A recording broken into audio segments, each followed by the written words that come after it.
By the way, he used to date Tyra Banks, and I just saw her a couple weeks ago. She's starting to look like Lizzo. Tyra Banks fine as hell. What did you talking about? Lizzo fine as hell. Fine? Fine, yeah. I thought you said fat. I mean, no, I mean, don't do that. So how, no, now, Jason, don't you do that? Because both of us is fat now. We fat. Me, you fat. I'm fat. Lizzo fat. So we fine.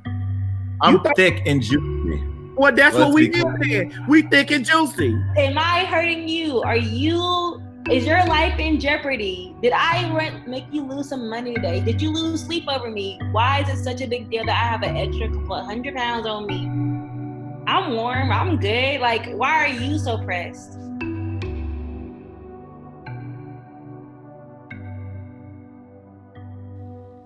Now imagine this. If the world was only able to see one version of your identity and community through narratives that aren't necessarily true, do you think they would believe your story?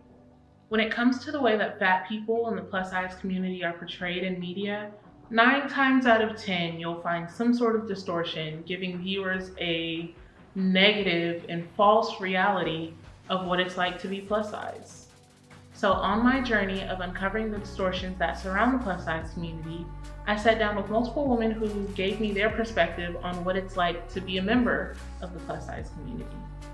When you live life and you have experiences, what changes in your head is reality, of course. Like what exactly are you experiencing? And so even though I had these insecurities or these pictures were painted for me through media and entertainment of how plus size looks and should be, guys still liked me. I still have friends. Like, I wasn't the butt of jokes. And so even though that was represented on the screen, I was living somewhat a slightly different life. There are a lot of expectations when you're a social media influencer, you know, the comments, and it's like, you're promoting obesity and you're doing this. And it's like, no, I'm just living in my skin. Like, you know, so it's a lot to take on. When looking at muted group theory and how it functions, right, there is this sense of like the dynamics of power. When you are living with an identity that's been marginalized or disadvantaged, your voice is muted because you don't have as much power. So we know that we kind of live in a fat-phobic society where fat is also seen as bad. Oftentimes when people talk about fat, it has all of these different negative connotations. When it comes to us creating our own language in a society with these identities, we find ourselves being muted and often misunderstood and misrepresented by the majority because they don't have to take in to consideration what we say. And I think muted group theory kind of gets at that point where language is being constructed by the majority. It's also being owned by the majority. And so, you know, it's very true that a lot of us will never experience something that another person does. But the dismissal of that is where we tend to get into trouble. The tensions arise through this sense of like, oh, what you say isn't real. Oh, it's not true. Oh, you can't possibly work out 5 days a week and still be fat. Oh, what do you mean you're fat and you're a vegetarian? No, that's not possible, right? So it's not that you can't process it, right? There's this tension between what you've always known and the information, the language that's been given to majorities about this situation, that then they're not willing to consider that there's another alternative. Like when people have Twitter conversations, they're like, what is it? Fat phobic is not a thing. Yes, it is. Yes, it is. I have experienced it, and yes, it is. And I feel like people don't take it serious, or they like to discredit it. Like, well, they talk about skinny people too. It's not the same, and y'all know it's not the same. I think people need to realize when they say that they have a preference, that means that they're willing to accept the other option as well. And so if you're stating that you have a preference and you're completely judging and ruling out the other options, that means you have some type of bias or type of negative view of what else is being offered. And so I think that people really need to realize the definition of that in the situation of, you know, preferring a plus size woman or not. And so you can say like, my preference is, you know, someone who's slim, who goes to the gym, who has a six pack. But when you say that, that means that you can't get on the internet and be like, people who are over a certain weight, or if you're plus size, or if you're over the size 14, I'm not even going to look at you. Then you're opening a whole nother can of worms of, why are you being so discriminatory towards plus size women? Why do you have such a negative view towards them? Preference, ever had a preference. Like I don't date short people. Like I'm 5'7", and I feel like as a bigger woman, I need like a taller guy or a taller girl to equal me out. But I'm not out here bashing short men like, you guys suck, go kill yourself. Like, and then fat phobic are like, you're fat, you should die. Like, why? How do you love yourself? Like, it's like, that's the difference. This leads us into cultivation theory. This theory basically explains that the media has the ability to shape people's sense of reality into what they believe is true. You know, when we look at cultivation theory and we look at the ways that we can expand it, it's not just limited to TV anymore, newspapers. You kind of have this expansion of what people believe and see via the internet. It's spreading a lot of misinformation, a lot of fat-phobic information about people who live in larger bodies, about what we do, what we practice, the happiness that we have in our lives, the ability to excel career-wise. That made me think about YouTube, and that was one of the first places where I saw, you know, fat women who were loving their bodies. They were doing all these different things. They were, you know, having these hauls that were just awesome, and all these, you know, all of these clothes and these different things, and they were just living these great lives. I've never seen anything like that that had an impact on me the way that seeing those women on YouTube did. Whether it was Passion Jones, I think she was one of the first people that I started watching, and Sarah Ray Vargas, Daquana White.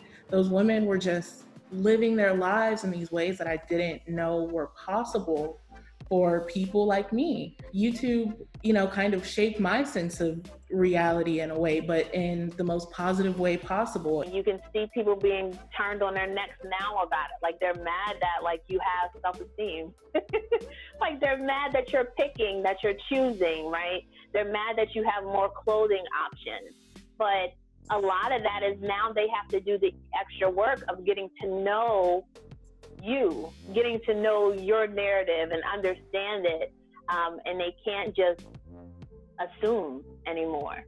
That narrative is so important because the narrative that's out there is what everybody sees. And if they don't see any other narrative, what can I expect from people? At a certain point, it's almost like I don't expect anything from people because it's just easier to not be disappointed by whatever their thoughts are, what their opinions are, which sucks, but that's just how it is for now because we don't have any other narratives out there for us. The issue I have is the narrative that's already been written about those identities without my input. I feel like the more exposure that these different platforms give to fat Black women, the more society will have to contend with a different narrative. When it comes to the show Living Single and Queen Latifah, although she was the only quote unquote plus size person on the show, I liked the representation that they gave for plus size women, just because when she was the plus size person, she wasn't the only person cracking the jokes. And so she wasn't the butt of the joke or the only goofy one on the show. And so I appreciated that because usually that's the plus size friend who's that comedic relief. And then also Queen Latifah didn't struggle with finding a significant other on the show, and her men were fine.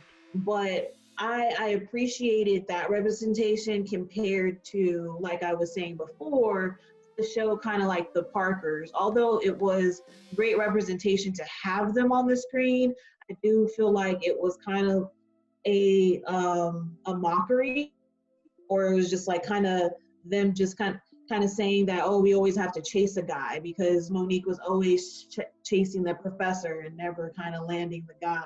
And so it's just those bad like stereotypes of being plus size. And so there's positives and then there's also negatives.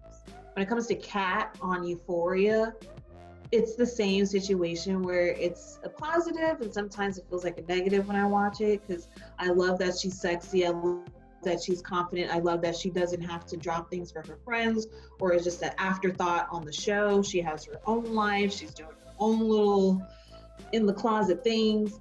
But I also don't want her to turn into like some type of fetish. And so like I hate being some type of fetishization or a part of just someone's checklist. And so hopefully it's not that. It doesn't seem like it's going to be that because there's a guy at school that likes her too that's not really fetishizing her. And so it's just where it kind of toes the line. It's a slippery slope.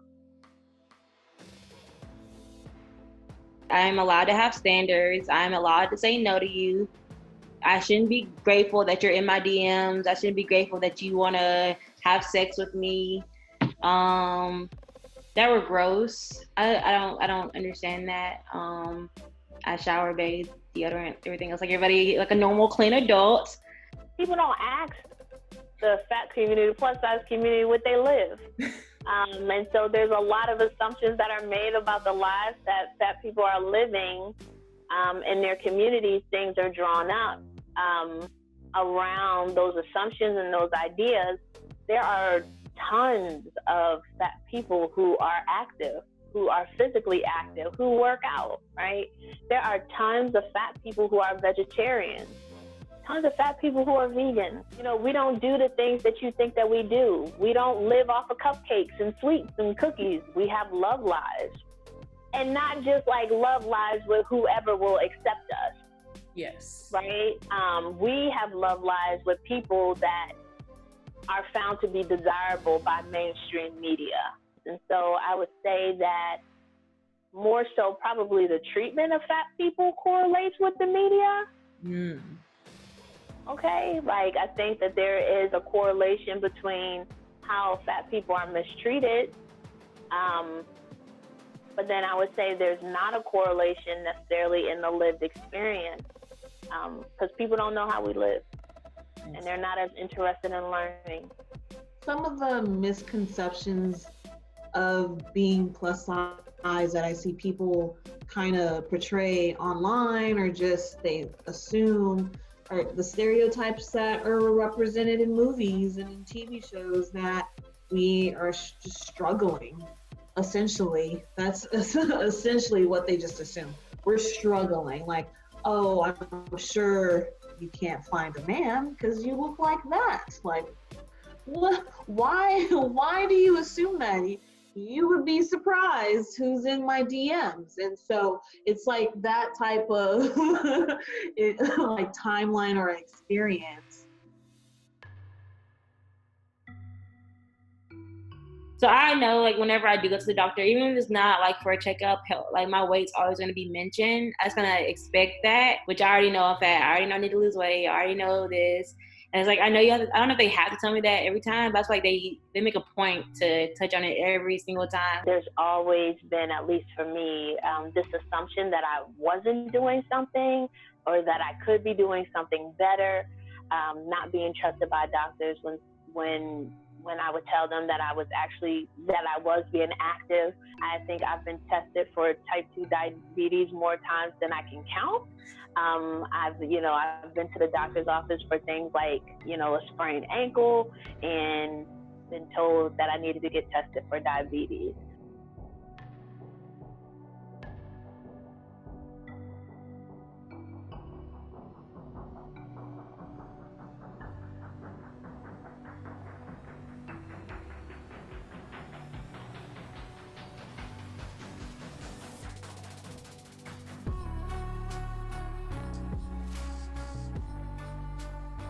There have been a number of assumptions that doctors have made.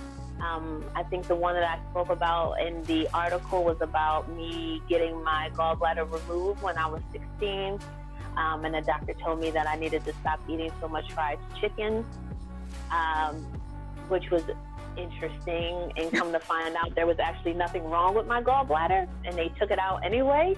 Fat phobic communication always kind of seems to find a way to thread itself through those interactions, whether it's a doctor trying to be nice and nudging me and saying, oh, well, maybe you should just go see a nutritionist.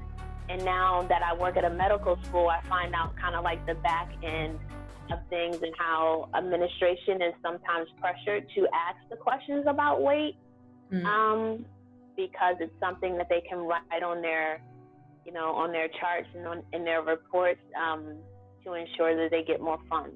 The other side of this is that, students are coming in having been indoctrinated about fatness their whole life. And so you kind of deal with the balancing of that. I stay away unless I really need to go. So it's not a good thing, but it's like you do get that. You're saying, hey, I'm having headaches every day at 3:00. And they're like, oh yeah, you just need to eat healthier and lose weight. And I'm like, okay, that's cool too. What research would say is that Black people delay care, right?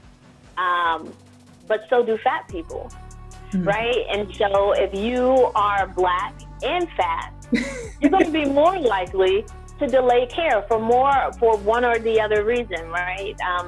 There's a lot of mistrust as it relates to the Black collective and medical, westernized medicine.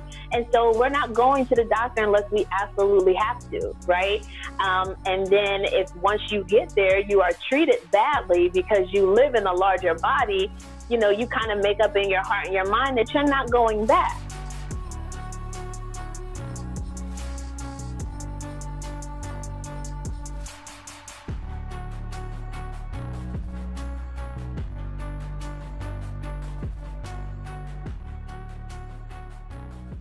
How others view us is like automatically unhealthy or lazy, or there's a lot of stereotypes. Smelly, it's just so much. And like I said, they always say like we're promoting obesity when we're just really promoting, well, me personally, I promote self-love.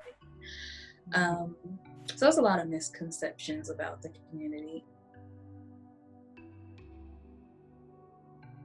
I don't think people will ever stop hating. I feel like there's always going to be, as we discussed, misconceptions. People were it was instilled in certain people that they had to be skinny, and skinny is the way, or thin, or rather. So I don't think it'll ever go away. I don't think there will ever stop being hate. I think we see today where a lot of people are embracing us, but it's always going to be the negative Nancy's in your comments or whatever the case is. We're not finna do big girls like that. Not over here on the Queen Supreme Court.